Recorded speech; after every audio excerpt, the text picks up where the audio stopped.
Welcome back, everybody, to another episode of the Clutch Talk podcast / YouTube / We Do It All. It's Saturday, April 30th. NBA playoffs is in full effect. My brother Junior, we got you in the building. How you doing today, man?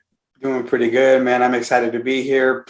Predict the second round. We got through one round of exhilarating games, great action, and it's been a pretty good playoff, especially from a neutral standpoint. So I like it, and I'm excited to talk about these round two predictions here.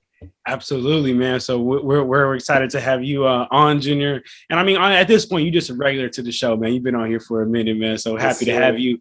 But Junior, man, I mean, in that round one, we talked about that Mavs and Jazz series. You know, you predicted the Mavs. A lot of people like me, Jay. Mavs in six too. A lot of other people predicted the Jazz, and the Mavs ended up winning. What a crazy series! So after that, a crazy round one series, and we're gonna do this round two prediction right now, man. We thought to ourselves, who better to have on the pod than our guy, the number one Mavs guy we know, man, Big Shot Pod. My guy Shava, how are you doing from the Big Shot Pod, man?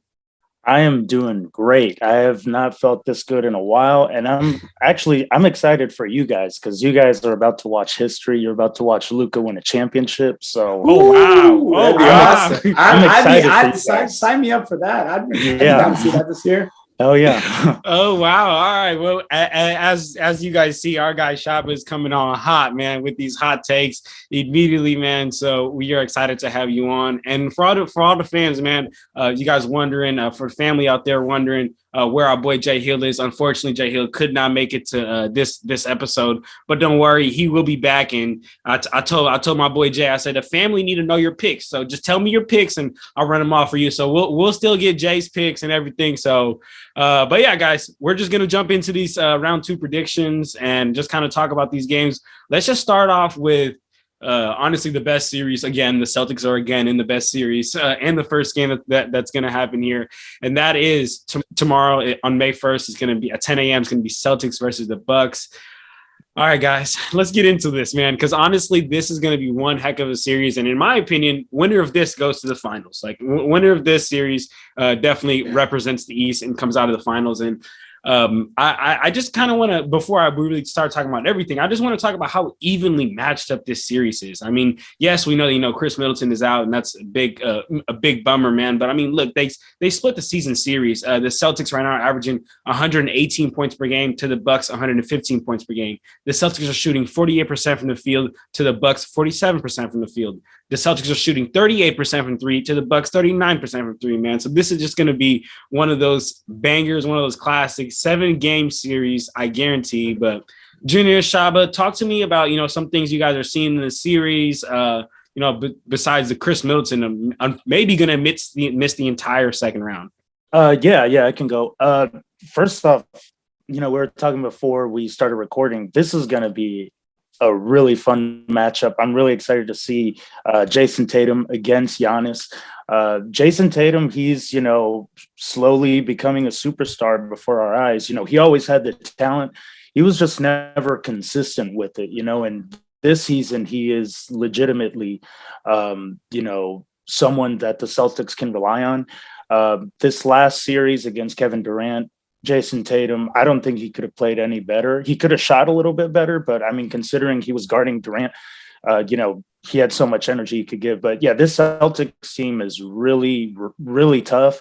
Their defense is obviously amazing. The Bucks defense is really good too. You said, the Celtics are averaging 118 points, the Bucks 115 points, but I think this is going to be a really big defensive series. I think that we're really going to see. We might not even crack 100 points in most of these games.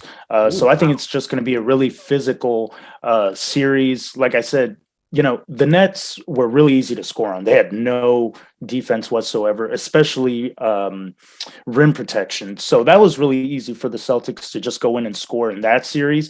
This series against the Bucks is going to be really different, obviously, because of Giannis, Brook Lopez. Then they have their perimeter guys. They don't have Chris Middleton, like you said, but they do still have Drew Holiday.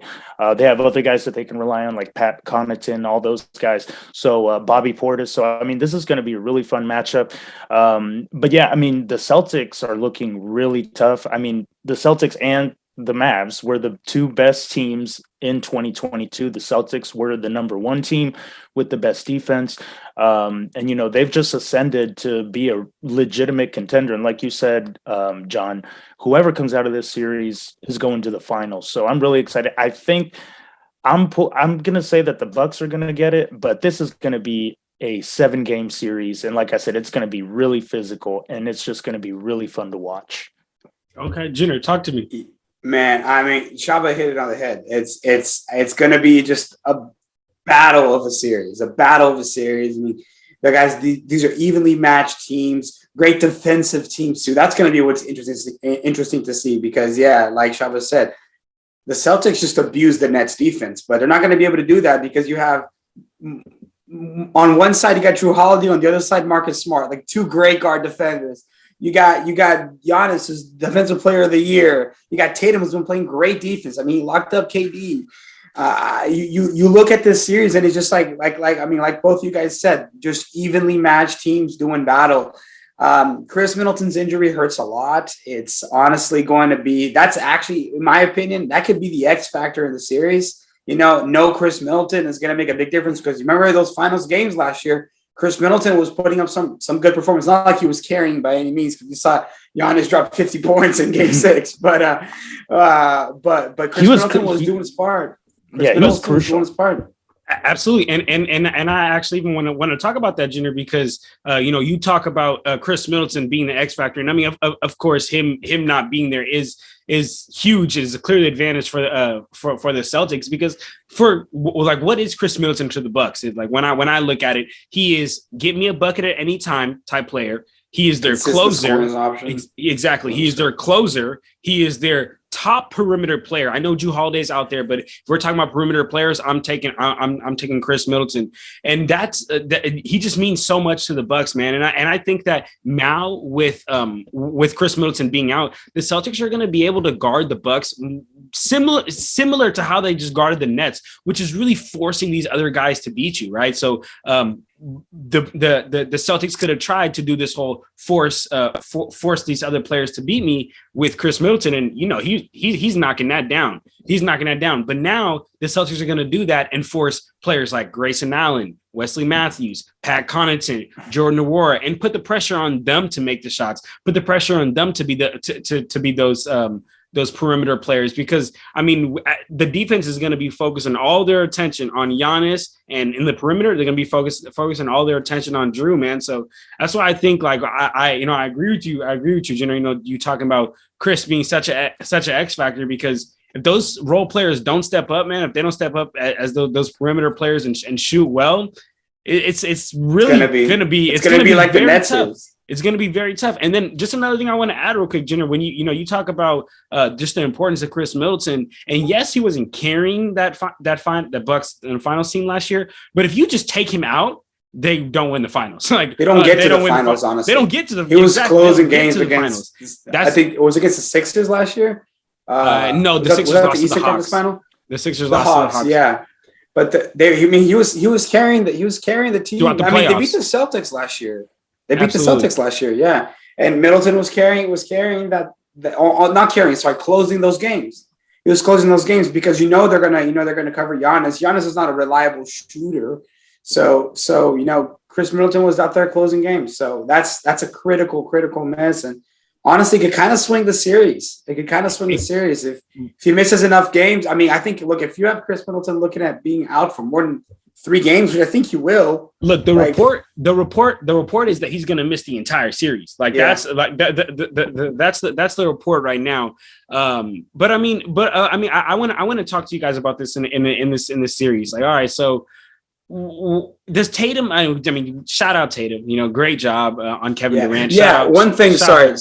One thing I got to say, Shaba, you said he's becoming a superstar. I say he's been a superstar this year. I think he made that step, and I think that now he solidified any remaining doubt with his last round. Sorry to interrupt. I just didn't want to forget that note. Time out. Let me just say why I don't think he's a superstar yet. It's just I've said he has the talent. He has games where he definitely looks like a superstar, but he's just not consistent enough throughout a whole season. It always takes some 2-3 months to get into a groove in a season, blah, blah, blah. Some games he doesn't show up. This season, he has shown up every game. He's been consistent throughout, at least through 2022. Kind of like the Mavs, the Celtics had a rough start there. But once 2020, the year 2022 started, they went on a roll. So yeah, that's why I think that, Jason Tatum isn't a superstar yet, but we're seeing him become that through his consistency. So that's all I meant by him not being a superstar yet. Yeah, JT is definitely like, like I said, I think he is. Most people, I think he's like right on the edge though for a lot of people, and I think that like that's a good place to have him. But hey, I think this playoff series though, like if he goes ahead and beats the Bucks, like how many performances is it going to take for you to throw him in that superstar category? No, if he beats the Bucks, he's a superstar. And he's been cleaning up this season, this playoffs at least. Very good. I'd say he's probably been the best player in the playoffs, actually. So let 100% so far. I would say he's been the best player in the playoffs. But let me flip that. Junior, you asked a great question. You asked a great question. You said, does Tatum winning this series, does that throw him to the superstar category? Great question. Let me flip it though. If Giannis pulls this out, is he on the Mount Rushmore of the Bucks of all time? Oh, well, the Mount Rushmore is 4 people. Okay, all right. He's not top 4. Is he? He'd be top 10 all time. I think top 10. Is he not itching in? Is he not itching in top 5? Think about it. We're talking about a two-time MVP, a Defensive Player of the Year, NBA champion. Top 5 who did not? But listen, Yeah. Who did not jump from team to team? Stayed on his team. We're talking about, again, a Defensive Player of the Year, a MVP, an NBA champion. And if he does this, if he pulls out this series, there's in my books, there's just no way Giannis isn't considered a top 5 GOAT in my book. It's tough. Look. I mean, you look at there's 5 better players than Giannis, I think, career wise. And remember, Giannis was like the 15th pick in the draft, so it's not like he went to a horrible team when he started, right? I know the Bucks weren't anything, but it's not like But usually he took him. Number 1 overall picks go to a horrible team, and I don't know. Like I think it's going to be a little bit tough to put him top 5, just because you have obviously LeBrons, you have your Kobe's, your Jordans, your Kareems, your Magics. That's already 5 people, and then we haven't even got to Shaq, to Olajuwon, who was doing this too, by the way. Olajuwon was just doing it before we were really old enough to know, or alive for some of us. But Duncan, Kobe, I mean, there's a lot. And those guys, a lot of those guys have multiple championships. Yeah, Larry Bird was cleaning up back in the day too. You start to look, guys. Look, I hear you, but Giannis isn't even close to being done. Isn't even close to being done. Can he get there by the end of his career? Yeah, but like, can you say like Giannis wins this title when retires after this? I can't put him top 5. Oh yet. Man, what he's done so far. So who are you bumping from the list? For I mean, look, in my opinion, and again, because the way I look at it is like these older players just like drop Giannis. Look, listen, hold on. Drop Giannis back when Kareem used to play. He would be the best player to ever touch the ball. You know what I'm saying? I don't know about this. Maybe like Will Chamberlain, because he played against plumbers, but like I don't know about. Yeah, Kareem was playing the 70s and 80s. Yeah, I was gonna say maybe if you put Giannis in the Bill Russell era, Giannis would be a god. Yeah, but I mean, those guys were not athletic like Giannis. Agreed. Those, the argument usually is the aggression, the dominance. Like they were just a lot more physical back in the day. You don't think Giannis can handle that physicality? You don't think Giannis has especially for 70s and 80s, above average skill set for those guys. He has an above average skill set. So I'm thinking if you place Giannis, so what is the era? What is the era? Like, where do you, is it 80s? Is it 70s? Because I could probably name you 5 players that are better than Giannis that played in the 90s or later, in my opinion. Give me 5. Kobe Bryant, Michael Jordan, Magic Johnson. Duncan. Duncan, Shaquille O'Neal. I'm not going. O'Neal was extremely dominant. Maybe I'm disrespecting Duncan, but I'm sorry. I'm not going to put Duncan. Duncan was cold. Duncan was cold, but look what Giannis is doing. Yes, look at what Duncan did everything but slower. Duncan was Yeah. hitting your mid-range shots. Duncan was locking up the best big man on the other team. Dude, Duncan was solid. He was getting mid-range. He was a great defensive presence. He was extremely consistent. I don't know. It's kind of and he's got four or five rings to go with it. Like I think he's got. I mean, five, he had a great team, but so five. does Giannis. So does Giannis. Like Chris Middleton, and I know Chris Middleton, Drew Holiday. They're not Tony Parker, Manu Ginobili, and Budenholzer or Budenholzer. Yeah, there we go. Yeah, and I get that, but I think you could definitely make an argument for Tim Duncan being better than Giannis. I personally rank Tim Duncan over Giannis for now, but like you said, when it's all said and done, I mean, how old is Giannis? Like 28. Like he's still got a good couple of years still. So when it's all said and done, maybe you could look at placing on top 5. But just after this season, I don't know. To be honest with you, John, I might even scare you when I say this, but I don't even know if I'd have to really think about if he'd even be top 10 after this season. Whoa. If he took and retired this season, there's a lot of good players. The league's had a lot of good players. He's definitely top 20 right now. Top 20 for sure. Probably 10, top 15. I wouldn't go there yet. Top 10, no. So, maybe top 15, yeah. But 10, I don't know. At the end of his career, I can see it. At the end of his career, he's got the shot. Guys. But then another thing, too, is remember, there are active players that might be ahead of him. You might have Steph Curry ahead of him. You might have Kevin Durant ahead of him. I mean, obviously LeBron. I think that's just general consensus. But if Giannis beats the Bucks, if Giannis beats the Celtics without Chris Middleton in the series, I'm putting him above KD. Not as a scorer, but as an overall player. If I got to make a pick, if I got to go out there he's a great defender. He's a great defender. He can literally do everything on the court, and he wasn't the greatest shooter, and he's at least a decent shooter though. You can't leave him open. You can't leave him open. Yeah. You can make the argument he's not even in his prime yet. He's still, improving. I mean, this season he's come with a jumper. It's not great, but it's consistent enough. Absolutely, so he's getting better. I think he's the type of player like you can't leave him open, but I think if you put some contest on his shot, like he's not so knocked down like you would, you contest. There's some players like Kate, like you said, Kate. Obviously, KD is probably one of the most unguardable players of all time. So maybe that's not the best example, but you could look at it. There's a lot of players in the league that you could probably contest a shot and they still make it. And I don't think Giannis is there, but I'm not asking him to be a shooter. He's a 6'10", 6'11" power forward whose game is predicated on strength and agility. So I don't need him to be a shooter, but it's like you look that there's a lot of players in that top 10 list who kind of do it all. Are athletic, are physical, are strong players. So. I mean, hey, look, guys. Look, I mean that's insane. I mean, I just need people to give my boy Giannis his praise and respect, man, because he definitely doing it, man. But one thing before we leave this real quick though, if we put Kareem in today's age, would he not do well? Because I think he would. Yeah, he would. He would. Skyhook, he'd do well. That Skyhook is unstoppable in any era. Like, that Skyhook would do well, but it just the skill play was just on another level. It's just on another level. I mean,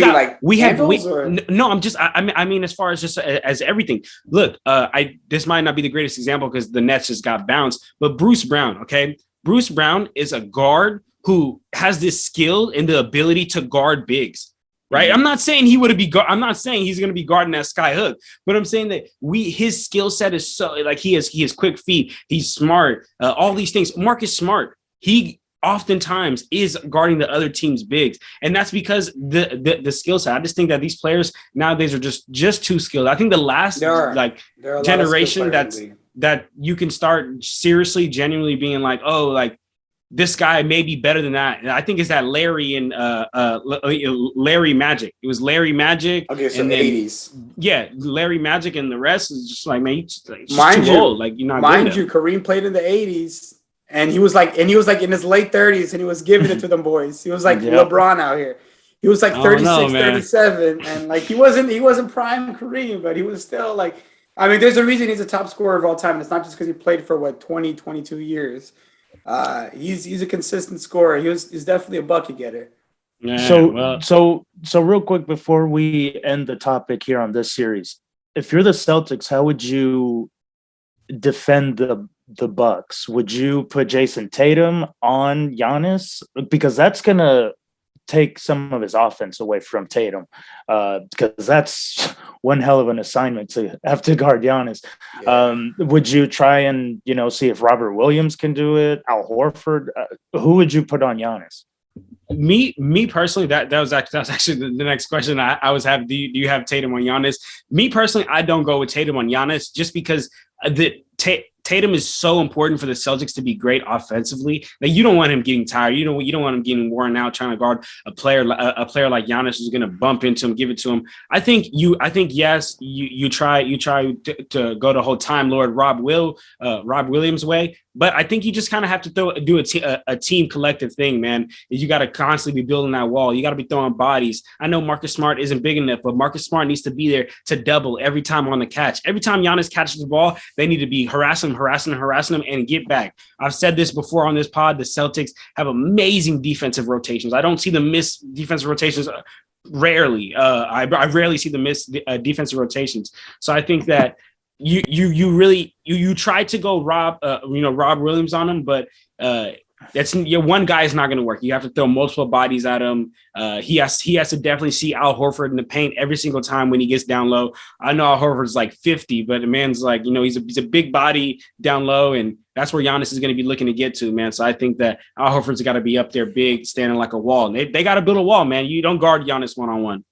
I agree with a little bit of a collective effort, but I think Jason Tatum is taking the bulk of those minutes defensively. Because I agree, you don't want to get him tired, but at the same time, you need to contain Giannis. Because if you don't contain Giannis, like I mentioned, this 50-point game in the finals, I'm pretty sure he scored 50 out of the Bucks 105 points. So it's not just like let him get his and then everyone else and they'll lose the game. You really need to have your best player guarding your best players. Personally, if I'm the Bucks, I'm definitely putting Giannis on Tatum. And if I'm the Celtics, I think I would do a collective effort, but I would definitely have the bulk of the minutes on Tatum because he's a great defender. He did a great job on Kevin Durant. Kevin Durant wasn't an easy task, and they swept those boys. So, I think that you got to just put best player on best player. And that's what everybody wants to see, too. Man, absolutely. What about you, Chapa? How are you doing it? Yeah, I would probably do the team as a whole. And then in the fourth quarter, I would probably throw Tatum on Giannis. But I was just one last thing is that this is going to be such a fun defensive matchup on both sides. Jrue Holiday against Marcus Smart. Marcus Smart was critical for the Celtics against the Nets. Jrue Holiday, players are shooting 17% worse than their normal field goal percentage when Jrue Holiday is defending them. So, Marcus Smart, he's not going to be getting 20 points, 11 assists like he did in that last game against the Nets. So, it's really going to come down to Jason Tatum and Jaylen Brown, really. But, yeah, I mean, it's going to be tough defensively having to put your star on the other star just because you don't want them to lose that offensive side of their game. But, yeah, I would probably have to put Tatum on Giannis at some point in the game, probably in the fourth quarter when it really, really gets rough out there. Okay. All right. So look, guys, so we talk about the series, we talk about some X factors, who's going to guard who. We even digressed a little bit and got into if Giannis is going to be top 10, top 5. But what we haven't done yet? We haven't put our picks on wax. And Junior, what we do over here, man. We like to put stuff on wax. We don't ride the fence. We are straight up about our answer and we stick to it. So look, guys, with Chris Middleton being out and the Celtics being the number 1 defense in the league and having so many bodies to be able to throw at Giannis, and really what I think they're going to do is they're just going to build that wall and really force Pat Connaughton, Wesley Matthews, and just Jordan Nwora, Grayson Allen, all these other guys to have those big games. And yes, Grayson Allen just had a career last series, going up against the number 1 defense in the Celtics since January, since 2022. And without Chris Middleton over there, man, I just can't see the Bucks getting it done, man. And it's crazy to say because I had the Bucks winning the championship. I really did. I really had the Bucks winning the championship. But Junior, you hit it on the head by saying you take Chris Middleton out of that Bucks team, they don't even make it to the finals. So you take Chris Middleton out of this Bucks team, I don't think that they make it, man. So unfortunate because I was wrong about my pick. But I'm gonna go with my pick being Celtics in 7. I think no matter what, it's going to a 7-game series, but not having that playmaker in Chris Middleton is going to hurt, man. But Junior, what's your pick? Yeah, no, I agree with you. You said everything I was going to say. Fully healthy teams, I would have Bucks probably in 7. Without Chris Middleton, I think it's too tall of an ask. I was thinking Celtics in 6, maybe 7. We can't ride the fence here. I'm going Celtics in 7. Well, I'm going to be the odd man out. I just believe in Giannis. Giannis to me is the best player in the NBA right now. I don't think that Tatum is going to be able to stop him. I think he's going to, give him some trouble, but I don't think he's going to stop him. I think that the Bucks are going to pull this out somehow. I think as a collective unit, they have so many guys that can step up. Bobby Portis, Pat Connaughton, Grayson Allen, Drew Holiday. I mean, all these guys can all step in, make big shots. So I'm going to go with the Bucks in 7. I want the Bucks to win. I mean, put that on the record. So, like, me too. If I'm Me wrong too. About that, Me too. Me too. Cool, but I mean, I think the Celtics are going to win, but yeah, I would rather the Bucks win and Giannis get another championship. And our boy Jay Hill also has Celtics in 7. So we all got 7-game series at least. So this I think it's going to a 7 game for sure. But hey, I just want to say it's funny because we were all so confident that the Nets and Celtics were going to 7, and that was the only sweep out of all the first round, man. So just want to add that. But you guys saw the stats, right? That they were all like decided by like a cumulative 14 points or something. Yeah. Like the margin of victory when you add them all up was like 14 points. Like, it's crazy. It was the closest sweep I've ever seen. But a sweep nonetheless. So man, it was incredible. I got to take my hats off to the Celtics for that. And so the Celtics just finished up a great series, and now they got another great series to look forward to. All right, guys, so let's go ahead and get into this next series, man. It's Warriors versus the Grizzlies, man. Unfortunately, our boy Jay could not be here. He's Dub Nation strong, man. Dub Nation faithful. Let's talk about this series, guys. I think this is going to be a great guard play in this series, man. I mean, we have John Morant, we have Desmond Bane, we have Curry, Clay, Poole. I mean, we just the guard play is definitely going to be crazy, man. And NBA playoffs is here when teams have only 36 hours to turn around and be ready to play. I mean, the Grizzlies just yesterday, because we're recording on Saturday, just yesterday beat the Timberwolves, and on Sunday, which is going to be tomorrow, they gotta turn around and get ready to play, man. But that's how NBA playoffs go, man. That's how you get rewarded for being a dominant team. The Warriors were able to put the Nuggets out, and they had a couple days to rest, man. But let's talk. I want to talk about some key things, man. I think for the Grizzlies, I think some key things for them is going to be is to find a way to keep an extremely balanced attack. And what I mean by that is saying,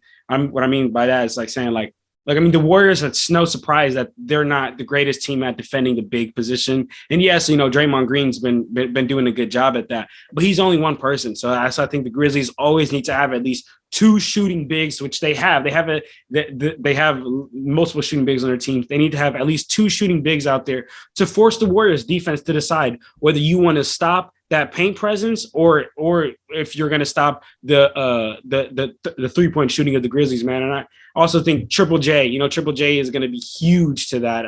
When I talk about shooting bigs, he is the number 1 shooting big that they have on their team that really is going to help them be able to stretch the floor. The only problem with Triple J is he isn't too consistent, man. He isn't too consistent, gets in way too much foul trouble. In the last series, fouled out of 2 games. So that right there is a key for the Grizzlies. Yeah, 5 in the last game.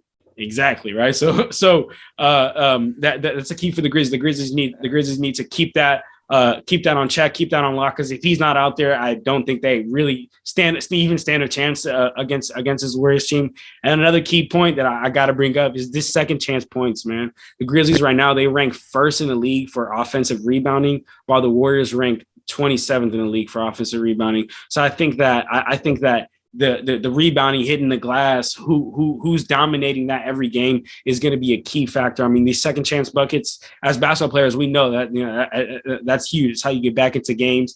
And then especially if the Warriors decide to run that death lineup of Curry, Poole, Clay, Wiggins, and Draymond, which is, good lineup, all good players, but it's just extremely small. And I'm interested to see how that's going to go on the glass. I think that's a key for the Grizzlies to definitely keep Triple J out there, be big on the glass. And I think for the Warriors is just flexing their depth, man. I mean, Curry, Clay, Poole, Andrew Wiggins. And when Andrew Wiggins shows up, the Warriors legitimately have like a serious big three. But the problem is he doesn't show up all the time. That's his big problem. But I think the biggest key factor for the Warriors here is Andrew Wiggins being the Andrew Wiggins that we know and is the all-star.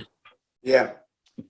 All-star Andrew Wiggins is going to be the difference maker. I think that, look, honestly, the Warriors are I think they have too good of a team to be losing to the Grizzlies personally. And I don't think it's really going to take them more than 6 games, I think, to win the series. The Grizzlies have been played particularly well against the Warriors this season. They're 3-1 against the Warriors. But the problem is regular season basketball is one thing, playoff basketball is another, and you have guys, a lot of the Warriors team is young and they have had a lot of turnover since the teams that won them titles, but the core is the same. And, those guys are winners. And they have championship experience. And the Grizzlies, while they did make a playoff run last year as well, they're a young team. And, at some point, experience plays a big factor. And the only thing that I think could be beneficial to the Grizzlies is the fact that because they're young, they does seem to be the healthiest team so far this season. They have had to deal with the least amount of injuries because, they have young, fit athletes. And I think that that's obviously the best type of ability, like we always say, is availability. So, the Grizzlies being out there and, just being able to have a healthy team, they'll put up a fight, but it's tough to see them. It's tough to see them winning more than 2 games in this series, just because the Warriors are just out. They outmatched them, in my opinion. Shaba? Yeah, I am not impressed with the Grizzlies at all so far this playoffs, given they are inexperienced. But they had trouble with the Wolves. Now the Wolves were the number 1 offense in the league, but we saw how bad the Wolves can be, how low their basketball IQ was. John Morant didn't show up for that first series, not the way he should have. Desmond Bane was huge. He averaged 24 points per game on 50, 48, 90% shooting in that first round. But, who's going to stop Steph Curry? Steph Curry has put up big numbers this season against the Grizzlies. He's putting up 36.3 points, 7 rebounds, 7.3 assists on 64.3% true shooting. That's you cannot get better than that. So, we have to see, what Ja can do, who's going to contain Steph. You brought up Andrew Wiggins. Look, if the Warriors, if they have to rely on Andrew Wiggins to win the series, they already lost. Okay. So let's not, go overboard by trying to rely on Andrew Wiggins. But like you said, Junior, the Warriors are just so experienced. They have so much playoff experience. They have played so many series like this. And, we just saw the Grizzlies get out of their first series. So, it's going to be a tough one. But, the biggest strength for the Grizzlies during the regular season was fast breaks, second chance points, just full court offense. In the playoffs, we all know the game slows down. You play half court offense most of the time. And that is where the Grizzlies have the biggest problem. They want to, run and gun. They're trying to go up and down the court as fast as they can. In the playoffs, it just doesn't happen that way. So, I think that the Warriors are going to take advantage of that. Although the Warriors do like playing fast pace as well. But the Warriors know how to do it efficiently. And the Grizzlies are still, trying to work those kinks out. Like you said, Jaren Jackson Jr., he's going to be big, but man, he cannot foul out in 18 minutes. The other game, he fouled out in 18 minutes. That's just crazy to me. He's going to be their number 1 rim protector. So, really they just have to kind of swarm that 3-point line to keep Steph, Clay, all those shooters off of that 3-point line and make them attack the basket and go up against, their rim protector and Jaren Jackson Jr. I think that that's what the Grizzlies need to do to put themselves in a better position to win the series. Absolutely, man. And sure. And one thing that I'll add is something I definitely am interested to see. I'm interested to see how the Warriors starting lineup is going to look like, because we usually know Klay Thompson hides Curry on defense by, he usually takes the better guard defender on the other team and he guards them, because I mean Curry just isn't the greatest defender, and Klay Thompson is a great defender.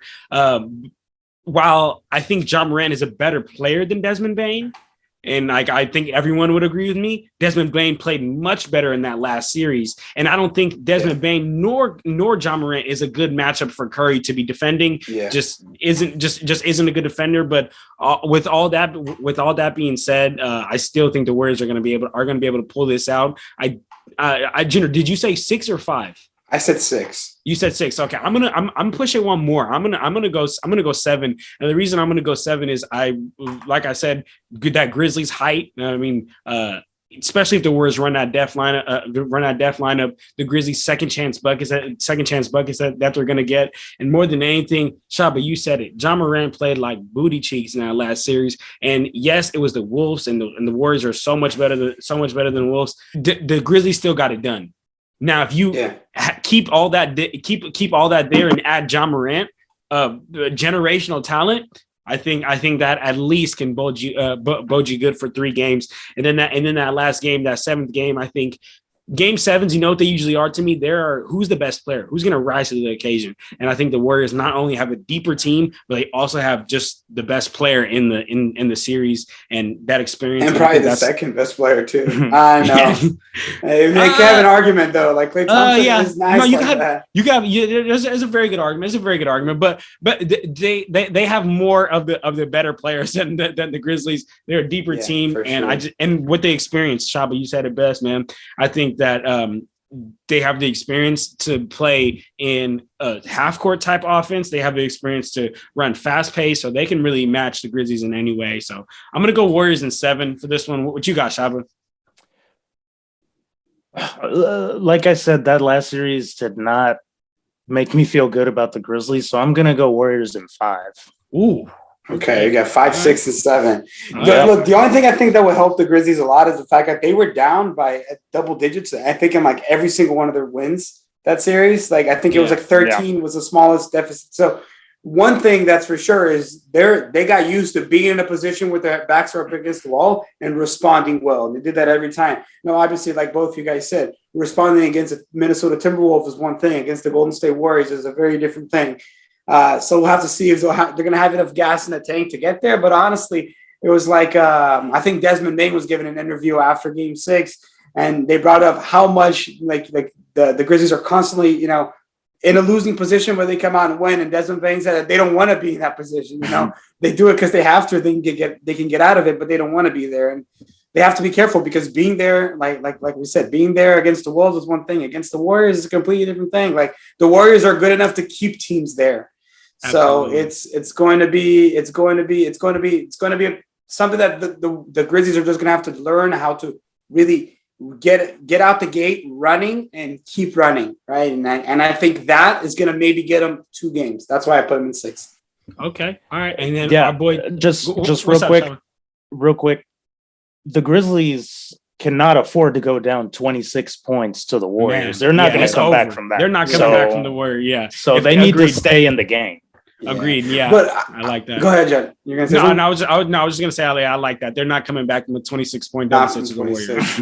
No, but I just wanted to say something though about this first round series. So like, not predicting the next series anymore, but Grizzlies Timberwolves was a great series. Like I think we're seeing the makings of a rivalry. I think that they're both young teams that are going to be good for the next couple of years. I mean, they are like the 2 youngest teams in the league, right?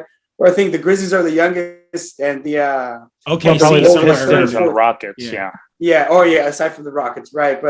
But basically, it's 2 young teams in the league. And the playoffs, exactly. They're going to be battling it out for years to come. Like I think this is the makings of a rivalry. Like we could see, maybe they're going to end up getting a couple of primetime games next season because this series, like the guys were going at it. And you saw Ja Morant was getting booed in Minnesota, and Karl Anthony Towns and Anthony Edwards were getting booed in Memphis. So it's becoming good. It's going to become a good rivalry, I think. Real quick though, just ending on this note, Anthony Edwards is going to be a star. That guy is that guy is legit. That guy is legit. He's so cool. That's fearless. I will say, guys, like, I don't know if Pat Bev should have been taking a shot with the game on the line. Like, I know they doubled Anthony Edwards, but that shot that he took, basically the last shot that the Wolves had in this last game, where I think he had like a little bit of a lane, but then he like dribbled back, stepped back, and took it. Like, he pump faked. The defender went by. He took a three. Like, Patrick Beverley's not the person who needs to be taking shots with the series on the line. Like, no. I personally believe the ball should have somehow made its way back to Anthony Edwards, or at the very least, Karl Anthony Towns or D'Angelo Russell. But really should have been Anthony Edwards, in my opinion. Yeah, the best player needs to have the ball in their hands. The Grizzlies doubled them, though. They closed it down. They said they forced Pat Beverley to take the shot. So it's the same thing with the Jazz, too. They forced Bogdanović to take that shot. And the way they stopped the ball from being able to get to Anthony Edwards, they need to do that on a consistent basis against the Warriors with Clay, with Steph, with Jordan Poole. They really need. The problem is that the Warriors, everybody can knock the shots. Everybody can do that. You got Gary Payton II coming off the bench hitting down shots. That's the thing, that the Warriors are incredibly deep. So it's just like you shut one guy down, they got hundreds and hundreds of options. So Gary Payton, tough task. Gary Payton II, I bet we're going to see a lot of him guarding John Morant, and that is going to be really fun. That is going to be so much fun. It's going to be fun to see that. It's going to be fun to see when Klay Thompson tries. It's going to be interesting to see when Klay Thompson tries to get out there on them.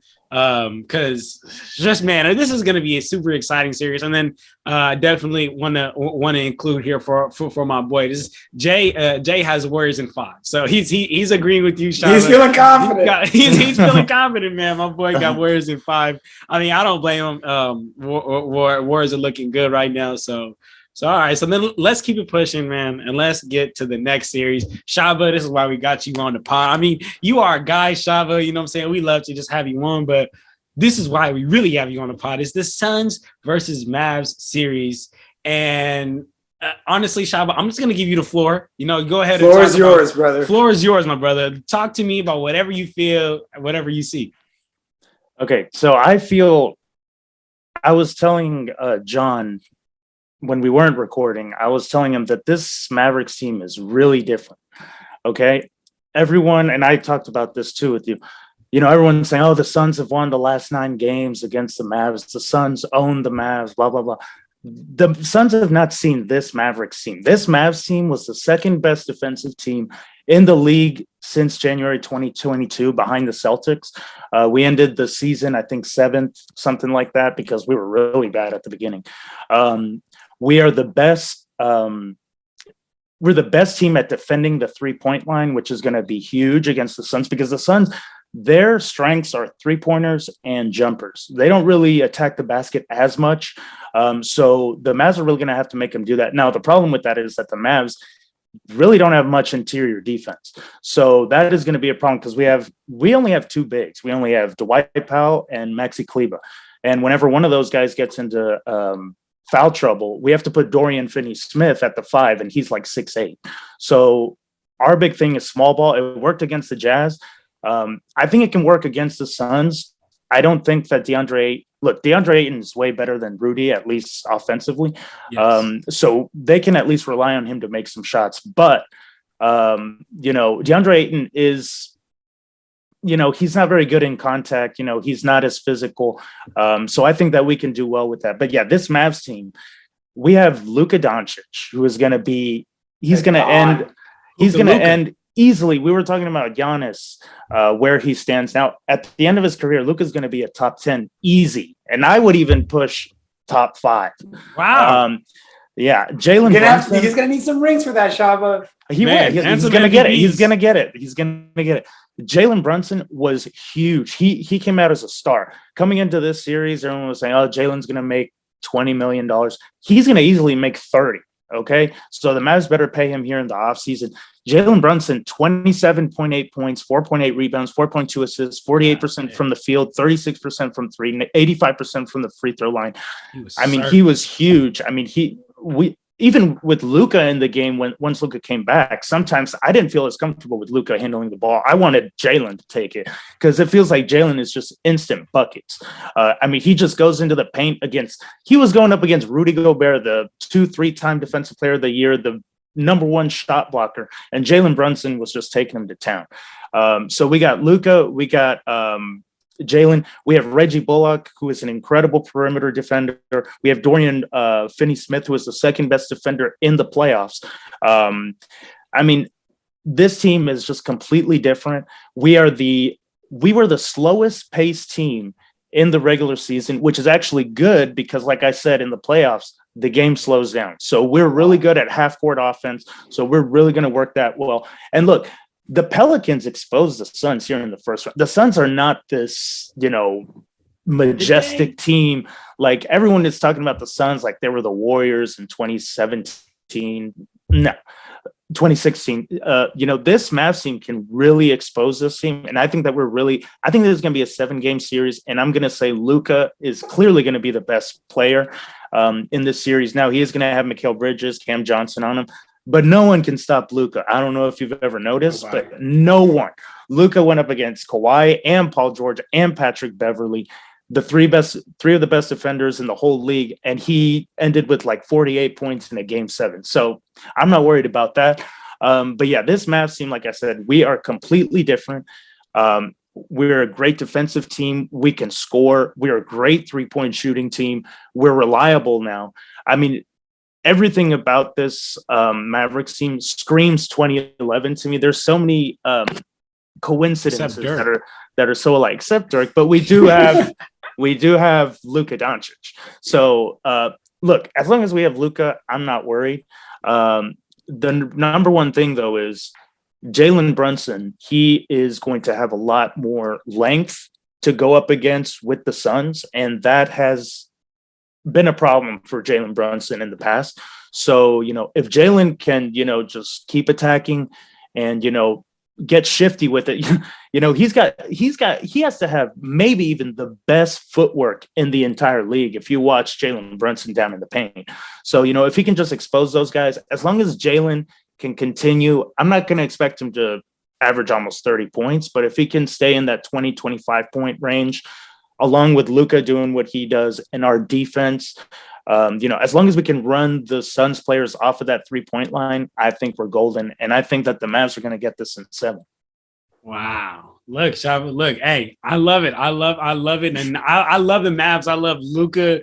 Luka is my guy. But I just look, when I look at this series, I look back to that Jazz and Mavs series, and I give all the respect to Jalen Brunson and especially because prior to that series, I said exactly what you were talking about. I said that I think that the length of the Jazz is just going to be a little bit too much for Jalen Brunson, but he proved me wrong. Just took advantage of that drop coverage, and I give all respect to Josh Green, who was out there doing his thing. Trey Burke, Maxi Kleber, all these bigs that stretch the floor that can shoot. Because to be real with you, in my opinion, like that was the reason that the Mavs won. They took advantage of that drop coverage, right? Because Gobert could not come up. If Gobert came up, he's getting burnt by every time. And I mean, we saw in that series multiple times where they would get the switch, simply just come back, reset, and just go straight by Gobert, because he can't stay with nobody in the perimeter. And the bigs, right, like a Maxi Kleber, Josh Green, all they would do is they would just pick and pop all day, and it was a bucket. But DeAndre Ayton is a different beast, man. We saw him last year in the NBA Finals. Staying with Drew. I'm not saying he was guarding Drew Holiday, but there was multiple possessions where he was staying with Drew Holiday out in the perimeter. And he's a great rim protector. So we're talking about somebody who can protect the rim and now doesn't have to play that drop coverage. So I don't think Jalen Brunson get as many of those mid-rangers that he got. I don't think Maxey goes off like the way he did, because he doesn't get those easy pick and pops. Josh Green doesn't get those. Trey Burke can't just simply exploit the other team's big just because he's hella quick. right? I think that all these things are it's just going to be a little bit too much. And also the Suns don't really make too many team mistakes, man. I mean, CP3 is the neither do we. Agreed. We barely turn over the ball. We had 2 games where we got less than 3 turnovers. 2 games against Utah, and that's normal. We're the lowest turnover team in the league this season. That's a fact. But you know what I think? What I think though is that the Suns are just better than the Jazz in every single category. So everything is just going to, like, you have Gobert, Ayton is better, right? And then we're talking about bigs. You're talking about guards. You have Mitchell, Booker is better. You have Conley, CP3 is better. Like, I think it's just going to get increasingly more difficult. Like, that's the part that I think is going to force more turnovers as well. So, here's my point right here. This is everything that. This is the reason that I have the Suns winning, and it is no disrespect to the Mavs, but the reason why I have the Suns winning is because they are extremely switchable, man. We know how much the Mavs love to run that pick and roll. They love to just simply get switches and simply get mismatches and exploit them. But the Suns are switchable. Ayton can stay outside. Mikal can stay outside. Jay Crowder can stay out. So they have so many bodies to throw at Luka, and I just think that I think that. With them having such a deep team, really players that contribute 1 through 15 contributes. I think the Suns are going to be a little too deep in there, and they're going to, in my opinion, I think the Suns are going to take it in 5. In 5. That's what I think. Man, look, guys, Shaba's going to log out. Hey, hold on, real quick. Hey, Shaba, I forgot something actually, Shaba. When I went on your pod, okay, I talked about this on my pod, but when I went on your pod. Great time. Hey, everybody, make sure you go check out the Big Shot Pod. Amazing podcast. Had a great time talking about first round predictions. We were talking about all NBA teams. You did not put Devin Booker in your first all NBA first team. Okay. Do you now see the importance of this? Because your point that day was Devin Booker, when he didn't have all these players on the Suns, they were ass. Okay, well, first of all, I mean, basketball is played a 5-on-5 sport, but now you just took Devin Booker out of the Suns because he was hurt with that hamstring injury. And that point you made earlier about the Pelicans expose him. I don't think the Pelicans did anything. I think Devin Booker wasn't playing. And the fact that Devin Booker wasn't playing, the Pelicans were just able just to score more. I mean, and you saw the importance of deep book, but did that not prove it to you? Like the Pelicans, the team that should not have been there, the team that started the season 0-14, got 2 games on the Suns but the 2 games that deep book was not there. Does that not to you prove his importance? Yeah, I never said he wasn't important to the Suns. I said that he wasn't a first or second all NBA player. That's all I said. Second? Nope. You got 4 guards above him this season? Yeah. But yeah, no. I think Devin Booker is obviously important. I mean, he's their number 1 shot maker. But like I said, the Mavs run people off the 3-point line. Devin Booker and Chris Paul are the only guys that can really consistently get their own shot. Everything else is catch and shoot. We run these guys off the 3-point line. So there's not going to be as much catch and shoot. So it's really just going to be up to Devin Booker on who knows how bad his leg is. He did play the last game, but he wasn't great. Chris Paul, he shows that the Pelicans showed that you can shake up Chris Paul. Now, he did come back in that last series or in that last game.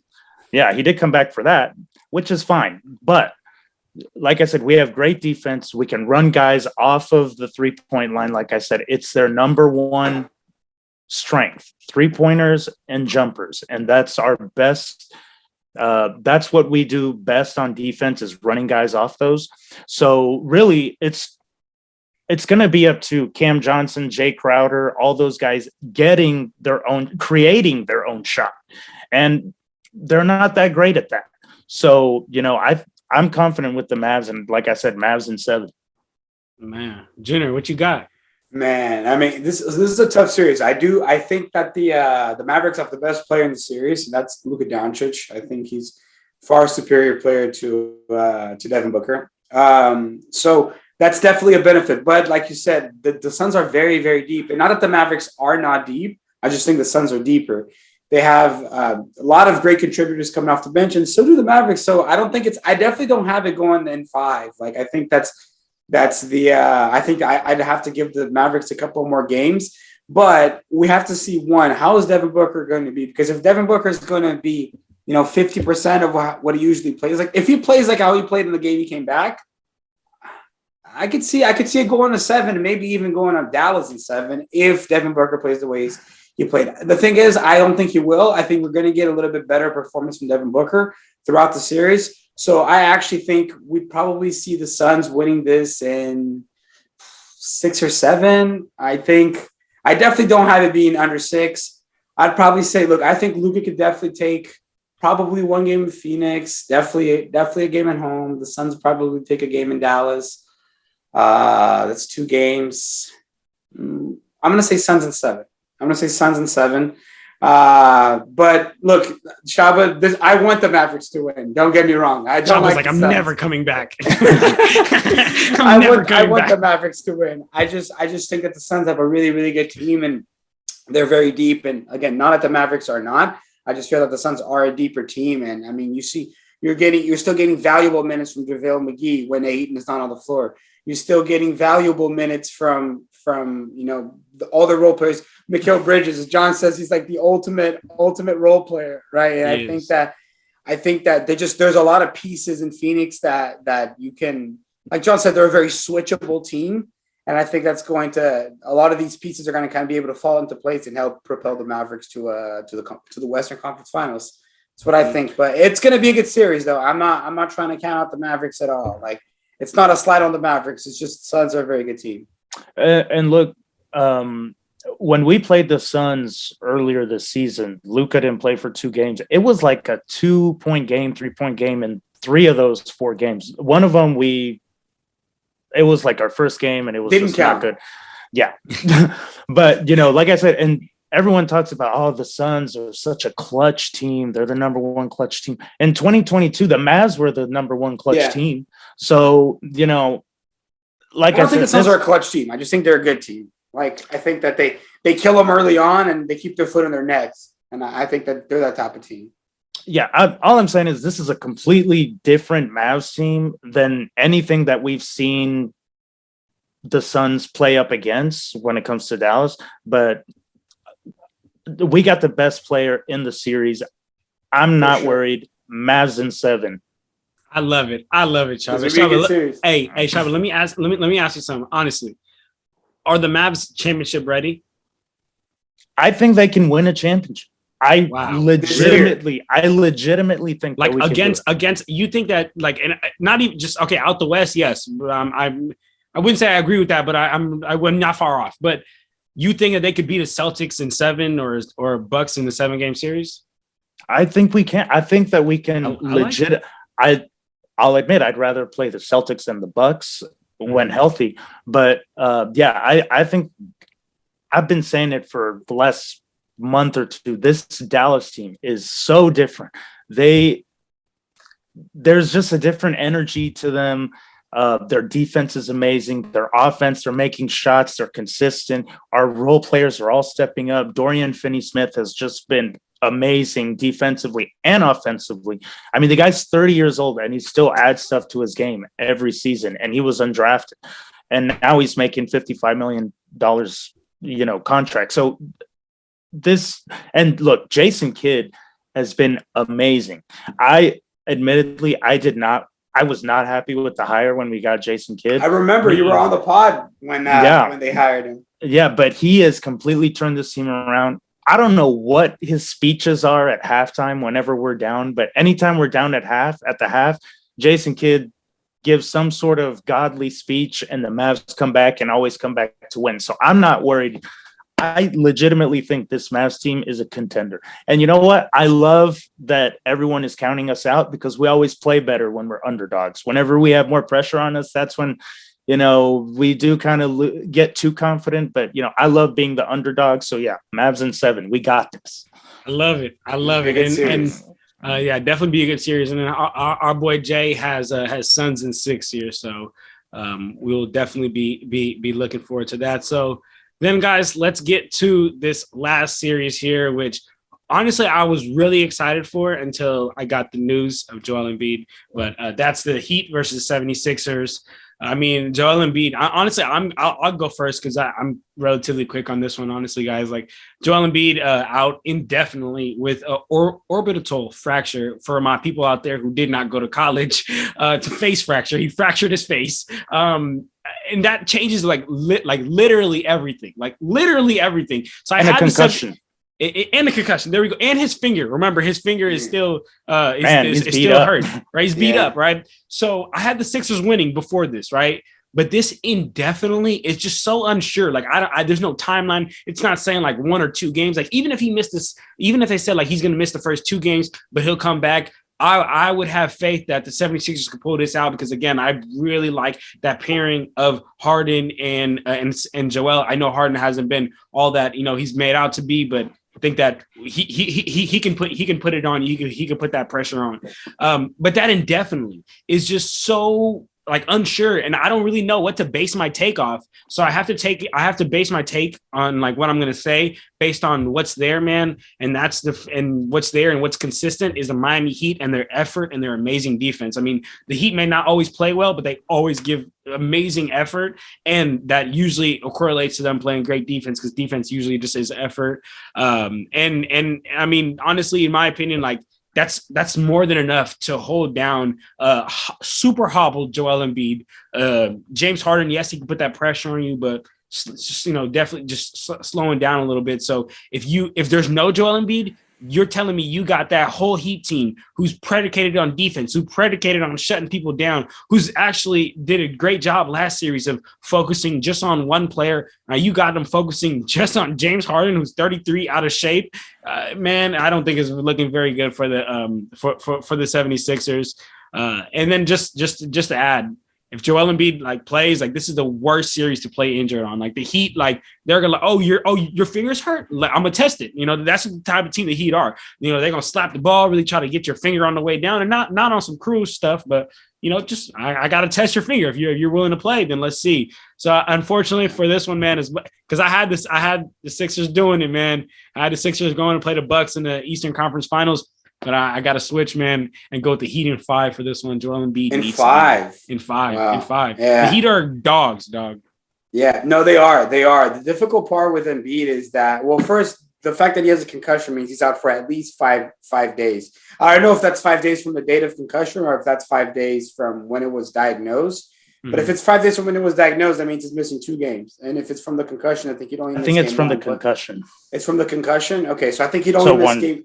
So for sure, he's missing game 1. So, I mean, that's already an opportunity for the Heat to pull a game. And, they have home court as well. So it's tough. Look, I mean, if Embiid really comes back game 2 and he could give us his typical Embiid performances, I'd be inclined to say I'm okay giving I'm still okay giving the Sixers the actual series win. If we could get Embiid if Embiid only misses 1 game. And that means that the Sixers are going to have to then play damn near perfect for the remainder of the games. Because even playing perfect, you're probably going to drop at least two games at least. So means that would be going 7 if Embiid misses 1 game. I don't think he's going to miss 1 game. I think he's going to be out for more than 1. So I'm going to keep it short too. I think Heat are probably going to do it in 6. I'm giving the Sixers 2 games just because they do have a firepower. You see Tyrese Maxey went for 38 points the other night. So, those guys, they have players that could blow up for 1 game and, carry them to 1 game. James Harden is not the same James Harden, but James Harden nonetheless. So, I think just off of what they have alone, they could probably pull 2 games, but it'd be tough to see it pull more than 2. So I got Heat in 6 for that one. Okay, so I, for one, am shocked that you guys chose the Sixers. Even hearing that you guys before, like even if Embiid was healthy, I'm shocked that you guys are picking Philadelphia. They have looked awful. Embiid, he's been a trooper. Listen, for a guy who has all these questions around him and everyone's like, man, I don't know if you can rely on this guy. He's always injured. This dude fights through a lot of injuries. Embiid does. So I think this season he may have to lay to rest that whole this guy's injury prone because at least he plays through it. Unlike some guy called, Ben Simmons in Brooklyn who Don't even get me started. Don't even get us started on that guy. Yeah. But yeah, I mean, Embiid. Okay, James Harden has looked awful. We're witnessing this guy just get completely dominated by father time. I mean, he just does not look like James Harden. Now, this last game, he had 22 and 15, which was awesome to see because I like James Harden. I want to see him do well. I would love to see him go far in the playoffs and, end this whole, James Harden, you can't rely on him in the playoffs and stuff. But he has not looked good. He can't drive. He has no bounce to a step. He can't get by anyone. He's really just relying on, getting fouled, which he has done his whole career.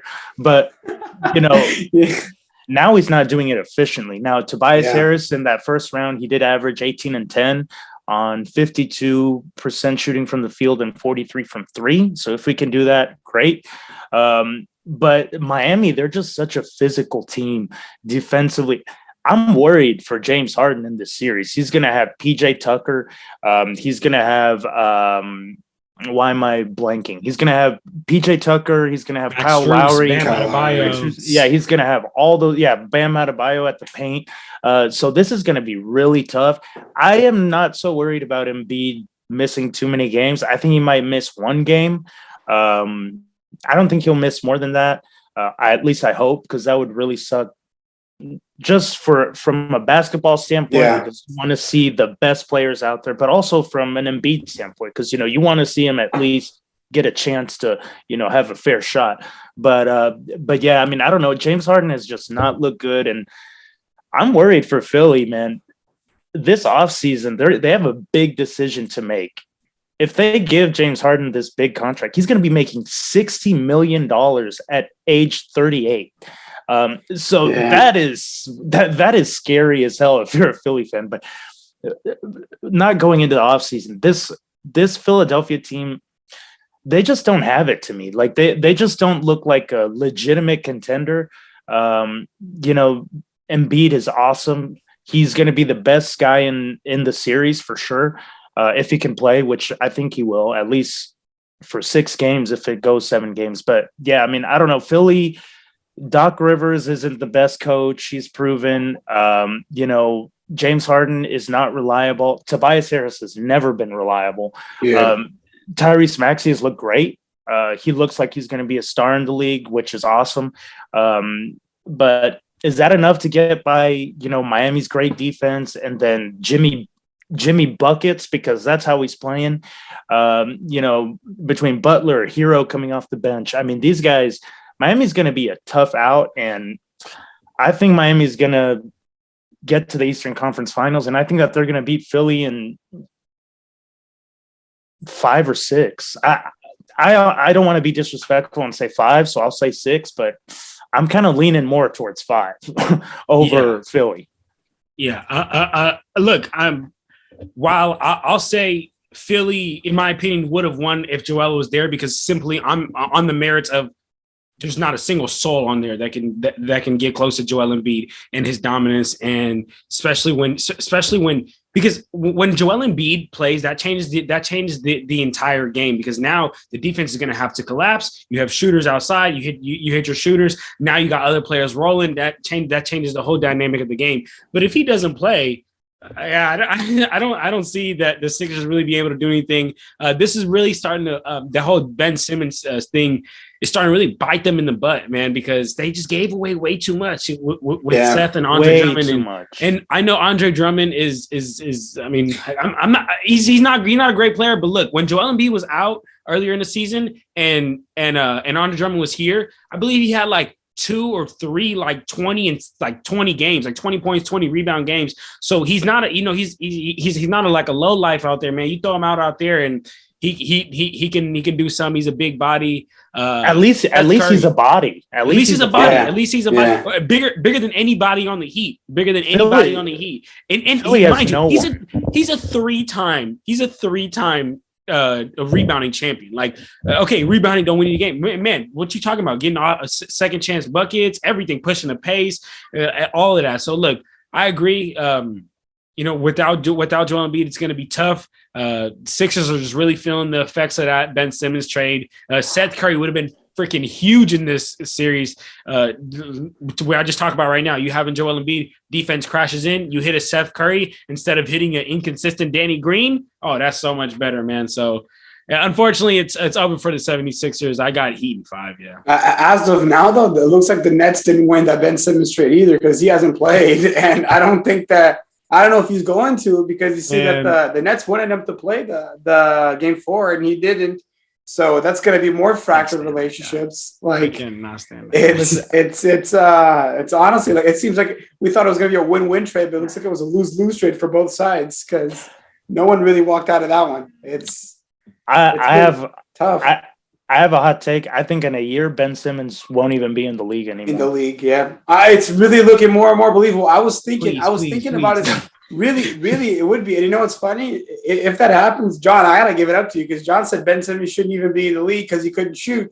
And I was like, yeah, but he could do everything else so well. But yeah, I mean, the guy doesn't play. Like, man, you can't like. I was always like, oh, you don't need him to be a shooter because he can defend because he's a great floor general. He's a good passer, but dude, the guy doesn't even want to play. It's honestly, well, I'm not even gonna get into Ben Simmons, but I will say, I honestly think that the Sixers, if they really they did give up too much for James Harden, and if they had those pieces, they had a shot. But I still think you have Embiid. He's been playing like an MVP. He's a lot of people's MVP this season. I really think he had the power to swing the series. I really think that Sixers could pull out the win if Embiid was playing healthy the whole time. And this is why it was crucial for the Sixers to put the Raptors away in 4 when they had the chance. They would have put the Raptors away in 4. They would have had rest, especially for a player like Embiid. It's no surprise Embiid has injury problems. We've all known this. And they played with their food. They gave the Raptors 2 games, which means that's 2 extra games that they had to play. No, 3 because they played 2 games and then they had another one where they actually won. So it's extra games that's 2. Sorry, I fucked my math up. But it's extra games it's extra games no matter what that the Sixers had to play that they didn't have to if they would have just closed them out when they had a chance, and obviously hindsight is 2020, but it didn't take a genius to see that one coming. Embiid just gets injured. Unfortunately, it's a part of the game. He's a big dude. Big players are more injury prone. So it's you have to close out the games as quick as possible and get your stars some rest. Sixers didn't do that. The Heat somewhat did, and it's gonna help them now in this series, especially with Embiid being out now. Man. Oh wow. Honestly, that was a huge game changer. Joel Embiid being out, man. But and didn't he get hurt in the last game too when they were up at like 29? I believe. Well, that's how he fractured his. They fractured his face. The thumb was in the game before. Game before. I believe, up 29 with 4 minutes left in the game. Where did we see this before? Like, obviously, it's not as serious as Derrick Rose, but that's where we saw it. Derrick Rose got hurt on a play when he shouldn't even have been out there. Hey, never been the same. Hey, my Mavs had to learn the hard way too. Luka got that calf sprain at the last. But you know what? But they needed that game though. They needed that game. I think wasn't it for seeding still? Yeah, but we were up big. We were up big in the fourth quarter. So yeah, Luka didn't have to be out there either. So we're seeing this a lot where coaches just don't take their star guys out and they end up getting injured and it ends up biting them in the ass. So see, Greg Popovich was doing that. He would start pulling out as soon as he locked up that first seed back in 2000 and mid 2000s when he was locking up every first seed. Tim Duncan wasn't playing since March. Yeah, March 1st, this man was already on the bench, and then they would ride through the playoffs. Like that's the strategy. It sucks, especially as a Payne fan. You go out there, you want to see your players, and they're resting everybody. So I understand why the league has put a damper against it, but then it leaves teams susceptible to injuries like that. Man. Well, all right, guys. So look, I think we covered a lot, guys. We covered all the series. You just gave our thoughts, talked about some X factors. Key Hill's pick. Jay Hill's pick for this last game. He has Heat in 5. He has Heat in 5 as well. 5. Yeah, okay. He has Heat in 5. But I mean, look, guys, we covered a lot of topics here, guys. We talked about all the series, some X factors, and everything, man. But you guys got any last closing words? Because over here in the West Coast, it's like 6 p.m. You know what I'm saying? I'm gonna edit this video. I'm gonna lay my head down to rest at night. I'm gonna wake up real early tomorrow and get ready for this Celtics and Bucks game, man. So, you guys got any last words before we officially get into round 2 of the NBA? Just that today felt weird with no basketball. Today felt weird. Man. There was no basketball. Yesterday's game was good, but now we're getting to the games where every game is going to be good. Every series is going to be good. I mean, shoot, every series was good in the first round too, though, which was nice. Like this playoffs has been good, but this now we're getting to every series. It's going to have must watch games. So it's going to be an exciting time. It's an exciting time as we start closing in. Now we got the final teams that are now fighting for the title. So it'll be exciting to keep watching. Yes, sir. Shaba, you got any last words? Yeah, all of these series are going to be super fun. I'm really excited. Everyone's playing for some sort of legacy here between Embiid, Chris Paul, Steph Curry. Can he get another championship? John Morant, is he going to, break out? Miami, are they going to get through, the drama in the regular season, and can they come back? Luka, is he gonna win the championship? Yes, but I gotta let Giannis you guys. Tatum, a lot of good storylines. Yeah, so yeah, this is gonna be a really fun round 2, and but unfortunately, Mavs in 7. So sorry, Phoenix. Hey, I'm with that. We'll see Mavs in 7. Like that's cool. Honestly, if the Mavericks come out of the West, I wouldn't be complaining. Because right now I have Suns Warriors in the Western Conference Finals, and neither of those two teams I'd like to see win the title. So for me, Mavericks coming out of the West is cool with me. Man, I love it. Mavs out the West. That's how we'll end it, man. So for all the family out there, man, make sure you guys go check out Shaba and his podcast, man. I was talking about in the beginning. It's the Big Shot Pod, man. He got great content over there. If you love basketball, man, just make sure you go check it out. I'll link everything in the description down below, so don't forget to go check that out. And don't forget to like, comment, subscribe, man. If you're on YouTube, hit that like button, hit that subscribe button, leave us a nice comment down below, and Apple Podcast, Spotify, 5-star ranking, leave us a review. We appreciate y'all, man. So we about to get to these games, man, and that's it. Sure. We out here, y'all. Clutch Talk out. Peace. Thanks, guys.